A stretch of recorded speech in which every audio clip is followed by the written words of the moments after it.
Lillian B. from Newark, New Jersey asks, is there a difference between a while and a while?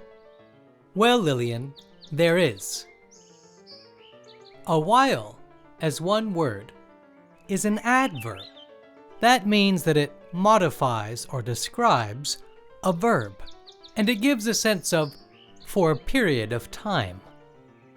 For example, I'm going to walk a while in the snow.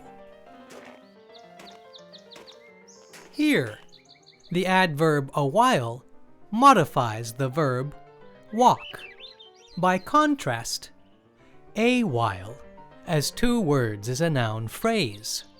It too means a period of time, but we always use it after a preposition such as for or in. For example, it's been snowing for a while, or I'll go back home in a while.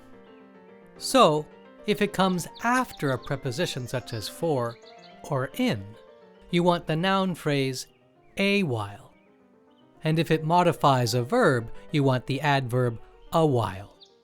I hope that answers your question, Lillian, and feel free to write again if you'd like to ask anything else.